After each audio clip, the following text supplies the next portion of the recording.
Joining us now is Senator Ted Cruz. Welcome. Thank you for being with us. Josh, it's great to be with you. Thanks for having me.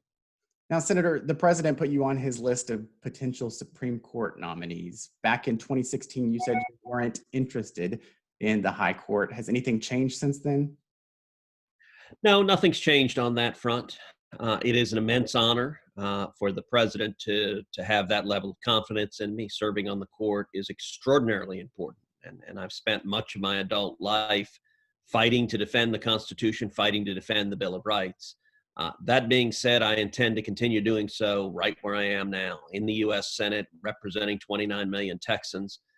I think the challenges to the Constitution and Bill of Rights, the challenges to our liberty, have never been greater than they are right now. And so I am blessed that the people of Texas have entrusted me to serve in the Senate, and I look forward to continuing that fight as long as I am able. Well, on Thursday, if we could switch gears, on Thursday, the Senate could not push through a coronavirus relief bill. Do you see a path forward for that relief bill? You know, unfortunately, I don't. Congress needs to be acting. We are facing two simultaneous crises in this country. We're facing a public health crisis with the coronavirus pandemic, and we're facing an economic crisis where over 51 million Americans have lost their jobs in the last 6 months. It's the worst economic crisis since the Great Depression. And I believe Congress should be leading by focusing on our number one priority economically, needs to be getting people back to work, helping the millions of small businesses who are struggling open their doors, helping them survive. They're right on the edge between surviving and going under, helping them hire their employees back, and helping Texans be in a position to be able to go to work and provide for their families. Texans want to work. Unfortunately, I don't think we're going to see legislation move through Congress between now and Election Day.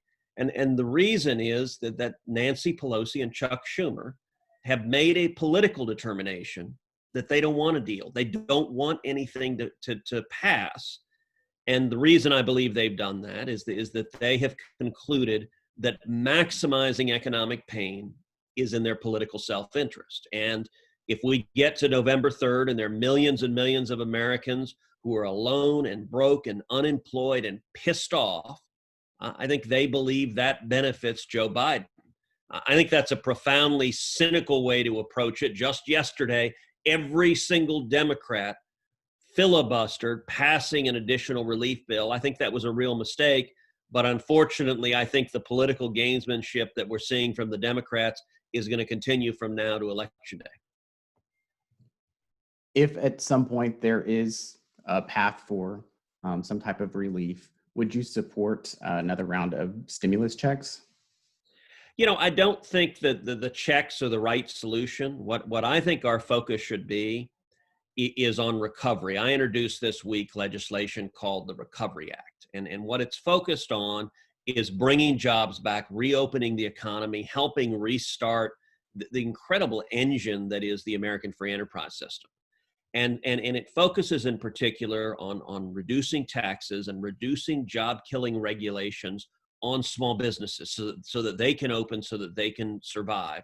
It provides a liability safe harbor so that if a local restaurant, a local movie theater, a local church opens up, they don't face a mountain of lawsuits if any employee or any customer happens to get sick. It's not their fault. This pandemic came from Wuhan, China, and is ravaging the world.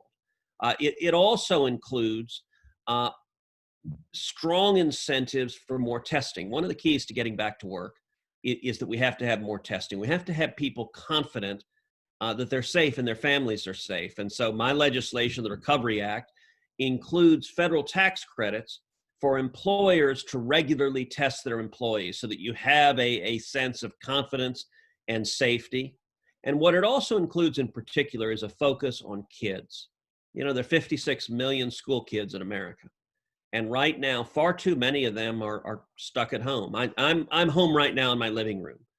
My two girls in 4th and 7th grade, they're both upstairs doing distance learning. It is incredibly difficult. And in this case, I'm home, Heidi's home. You have two parents who are able to help their kids. for the single moms all across Texas, all across the country who are struggling, who are juggling, it's proven almost impossible for far too many kids to get the education they need. Those kids are falling behind. And so the Recovery Act, and in fact, the legislation yesterday that we voted on the Senate floor that the Democrats filibustered, included strong incentives to help get kids back to school, included the legislation we voted on yesterday, included my legislation to provide $10 billion in federal tax credits for contributions to scholarship granting organizations, giving scholarships to K through 12 education, so that parents who are sitting there with their school shut down with no options for their kids can get a scholarship and can find a way for their kids to get a good education. I think that has got to be a priority. And it's really unfortunate to see the Democrats filibustering relief for all those kids. The president is taking heat for an interview he did with Bob Woodward. Specifically, he told Woodward back in February that he deliberately downplayed the dangers of the coronavirus to the public. He said he did it to keep Americans from panicking. Do you think that was the right thing to do? Well, I think we're seeing a lot of election silliness, and we're less than 60 days out from the election. Between now and the election, we're going to see one breathless bombshell after another after another. You know, Woodward had these tapes for months. There's a reason he released it now. He's selling books. That's okay. He can sell some books, but the sort of all the hoopla that it attaches to it. If you look at the substance of what the president did, what the administration did, on many fronts, they have been aggressive in dealing with this pandemic, going right back to the end of January 31st, when the president cut off air travel to and from China. I had urged the president to do so the day earlier. And when President Trump shut down air travel into and out of China, he was excoriated. Joe Biden called it racist and xenophobic to stop flights into and out of China. This is while the pandemic was just beginning in Wuhan, China. I can tell you, I chaired a hearing in the Senate where we heard from experts at the CDC and the Department of Transportation and Customs and Border Patrol, where they said shutting down air flights into and out of China in January saved lives in the United States, slowed the spread of the virus, gave us time to prepare.